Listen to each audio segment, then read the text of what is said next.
Ukraine के प्रधानमंत्री भी कहते हैं, राष्ट्रपति भी कहते हैं कि अगर नरेंद्र मोदी दखल देंगे तो ये युद्ध रुक सकता है, और पुतिन भी कहते हैं कि अगर नरेंद्र मोदी दखल देंगे तो ये युद्ध रुक सकता है। इससे साफ है कि नरेंद्र मोदी और भारत एक सेंटर फिगर के तौर पर उभर कर दुनिया के सामने आया है। लेकिन हम एक दूसरी बात भी चर्चा करनी चाहिए कि इस वक्त जिस प्रकार स्वागत हुआ पुतिन का, वह कोई ऐसा नहीं है कि पहली बार हुआ है। इससे पहले भी ऐसा होता रहा है।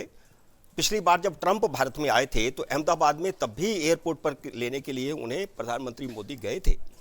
इससे पहले 8-10 लोगों को, प्रधानमंत्रियों को, राष्ट्रपतियों को नरेंद्र मोदी जाकर के एयरपोर्ट से ले चुके हैं। इसलिए कोई ये कोई बहुत बड़ी बात नहीं है जिस प्रकार के कहा जा रहा है। लेकिन एक मैसेज दुनिया को इससे गया है।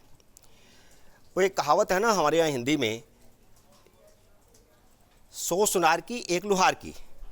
तो जिस प्रकार ट्रंप पिछले 1 साल से लगातार भारत के बारे में टिप्पणियां कर रहे हैं, नरेंद्र मोदी के बारे में टिप्पणियां कर रहे हैं कि हमने ऑपरेशन सिंदूर रुकवाया, मैंने 250 गुना टैरिफ की धमकी दी, मैंने 350 गुना टैरिफ की धमकी दी। और जिस प्रकार वो लगातार कहते हैं कि 50-60 बार बोल चुके हैं कि हमने युद्ध रुकवाया है, और जिस प्रकार उन्होंने धमकी दी कि अगर तेल का आपने आयात बंद नहीं किया तो हम और टैरिफ बढ़ा देंगे, और तेल का टैरिफ जो है भारत ने इसके बावजूद बंद नहीं किया। इन सब धमकियों के बीच में सिर्फ एक बार प्रधानमंत्री नरेंद्र मोदी ने संसद में ये कहा कि कोई तीसरा देश बिचौले के तौर पर नहीं था, युद्ध विराम में नहीं था। इसके अलावा वे कभी बोले नहीं, कभी उन्होंने टिप्पणी नहीं की। उन्होंने संदेश दे दिया है कि अगर तेल के माध्यम से हमारा कुछ पैसा रशिया को जा रहा है तो दूसरे माध्यम से भी अब हम देंगे। अब तो एक तरह से उन्होंने ट्रंप को पूरा जवाब दे दिया है। यह एक बड़ी बात हुई है।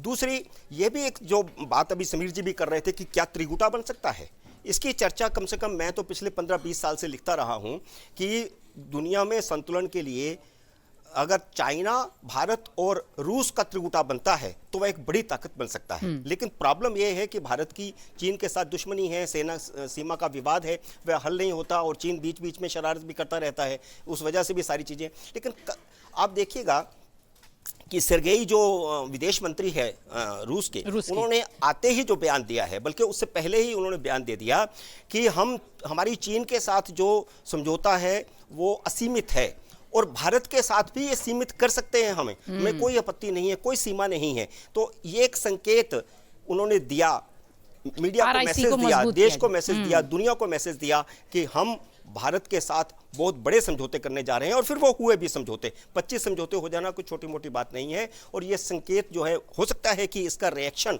ट्रंप की तरफ से और ज्यादा हो सकता है आने वाले समय में।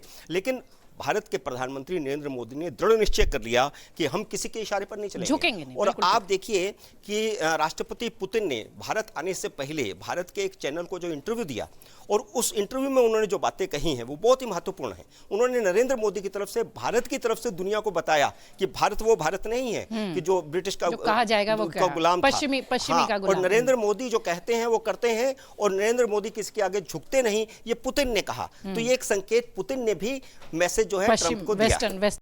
अगर आप ये वीडियो YouTube पर देख रहे हैं तो हमारे चैनल को सब्सक्राइब कर बेल आइकन दबाएं, और Facebook पर देख रहे हैं तो हमारे पेज को लाइक करें।